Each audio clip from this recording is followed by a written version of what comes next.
Bismillahirrahmanirrahim. Assalamualaikum warahmatullahi wabarakatuh. Perkenalkan, nama saya Indri Fitriani dengan NPM 101213338 dari Prodi S1 Manajemen Mata Kuliah Pendidikan Agama Islam 6 untuk memenuhi tugas evaluasi tengah semester. Di sini saya akan mempresentasikan hasil pembelajaran dari 4 materi yang bisa saya dapatkan. Yang pertama ada kematian. Pentingnya mengingat kematian dalam ajaran Islam. Ketahuilah, sesungguhnya orang yang tenggelam dalam urusan duniawi yang penuh dengan tipu daya ini dan menyintai kesenangan-kesenangannya, pasti hatinya akan lalai dari mengingat kematian. Akibatnya, jika diingatkan tentang kematian, ia justru tidak suka dan membencinya. Mereka itulah orang-orang yang disinggung dalam firman Allah Ta'ala, katakanlah, sesungguhnya mulut yang kalian lari darinya itu pasti akan mendapati kalian. Lalu kalian semua akan dikembalikan kepada Yang Maha Mengetahui segala yang gaib dan nyata. Kemudian dia akan memberitahukan kepada kalian apa-apa yang telah kalian lakukan. Quran Surat Al-Jumu'ah ayat 8. Mengingat kematian membantu mencegah gangguan dari urusan duniawi.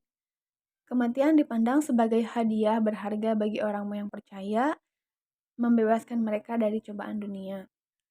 Mengingat kematian pula secara teratur dapat menghapus dosa dan mengurangi keterikatan pada keinginan duniawi. Dan kesadaran mendadak akan kedekatan kematian dapat menyebabkan penyesalan karena mengabaikan persiapan spiritual. Kemudian yang kedua ada pentingnya mengingat kematian. Mengingat kematian membantu dalam mencari pengampunan dan memurnikan diri sendiri yang mengarah pada pertumbuhan spiritual. Ini menambahkan rasa urgensi dalam meningkatkan tindakan pada seseorang dan mencari pertobatan. Ingatan kematian mencegah kepuasan diri dan keputusasaan, mengingatkan individu tentang sifat sementara kehidupan. Bersabar dengan keputusan Allah dan tetap teguh sangat penting, karena keputusasaan dapat melemahkan hati manusia. Kematian juga tidak bisa dihindari bagi semua makhluk dan merenungkannya mempersiapkannya individu untuk akhirat yang abadi. Kemudian, yang ketiga, ada keutamaan menyedikitkan angan-angan. Tingkatan berkaitan angan-angan, yang pertama ada orang yang berharap dapat hidup abadi di dunia, yang kedua ada orang yang berharap hidup sampai lanjut usia semaksimal mungkin, yang ketiga ada orang yang berharap hidup setahun saja, yang keempat ada orang berharap hidup beberapa waktu saja. Tingkatan berkaitan angan-angan selanjutnya ada orang yang berharap dapat hidup sehari semalam saja. Yang keenamnya ada orang yang mengira usia tidak lebih dari 1 jam. Yang ketujuh ada orang yang yakin usia hanya 1 saat. Dan yang terakhir ada orang yang merasakan kematian berada di depan mata. Orang yang berharap dapat hidup abadi di dunia, antara mereka ada orang yang berharap pada hidup abadi di dunia ini. Allah berfirman dalam Quran Surat Al-Baqarah ayat 96, "Wala tazidannahum ahrasun nasi ala hayat, wa minal ladzina asyraku yawaddu ahduhum law yu'ammaru alfa sanah, wa ma huwa bimuzahzihi minnal azabi ay yu'ammar, wallahu basirun bima ya'malun." Dan sungguh engkau Muhammad akan mendapati mereka, orang-orang Yahudi, manusia yang paling tamak akan kehidupan dunia, bahkan lebih tamak dari orang-orang yang musyrik. Masing-masing dari mereka ingin diberi umur 1000 tahun, padahal umur panjang itu tidak akan menjauhkan mereka dari azab. Dan Allah Maha melihat apa yang mereka kerjakan. Kemudian ada orang yang berharap hidup sampai lanjut usia semaksimal mungkin. Terhadap golongan ini, Rasulullah SAW bersabda, dalam hal kecintaan mencari kesenangan duniawi, seorang orang tua menjadi mudah kembali. Sekalipun tulang lehernya sudah bengkok dimakan usia, kecuali orang-orang yang bertakwa dan jumlah mereka ini sedikit. Yang ketiga, ada orang yang berharap hidup setahun saja, karena dia yakin bahwa tahun depan dia sudah tidak ada di dunia ini. Yang keempat, ada orang yang berharap hidup beberapa waktu saja, pada musim panas atau pada musim dingin, sehingga pada musim panas dia tidak perlu menyiapkan pakaian untuk musim dingin, dan pada musim dingin dia tidak perlu menyiapkan pakaian untuk musim panas. Yang kelima, ada orang yang berharap hidup sehari semalam. Orang seperti ini hanya menyiapkan diri untuk waktu sehari saja, bukan untuk esoknya.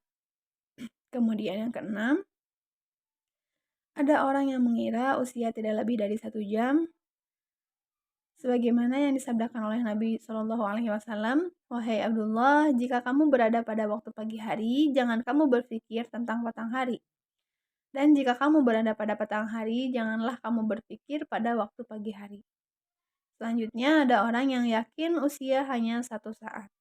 Antara mereka bahwa merasa yakin usianya hanya tinggal 1 saat saja, seperti sabda Rasulullah SAW,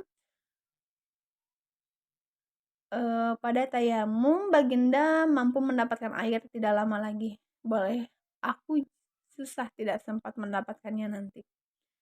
Yang kedelapan, ada orang yang merasakan kematian berada di depan mata. Bahkan seolah-olah kematian menghampirinya sehingga dia tidak menunggu sahaja.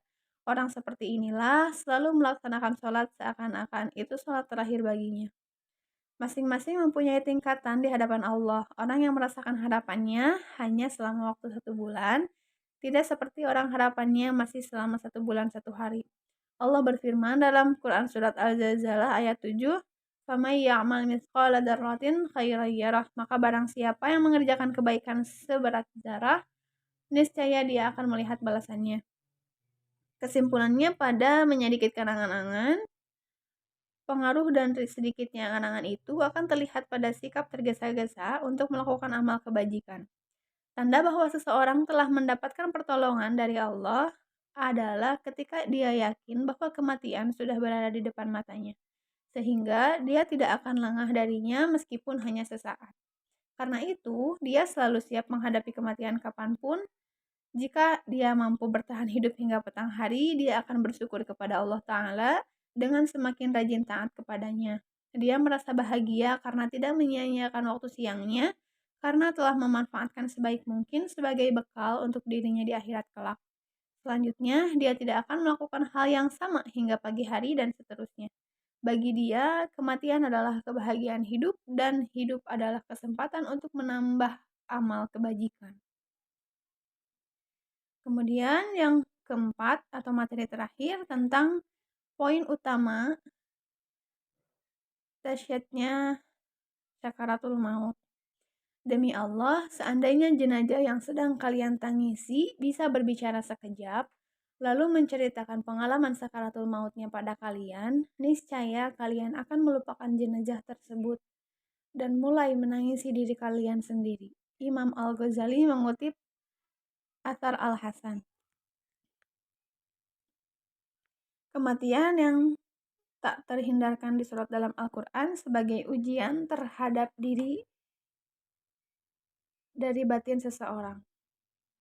Mungkin cukup sekian yang bisa saya sampaikan. Mohon maaf bila banyak kekurangan. Terima kasih atas perhatiannya. Wallahu muwaffiq ila aqwamit thoriq. Assalamualaikum warahmatullahi wabarakatuh.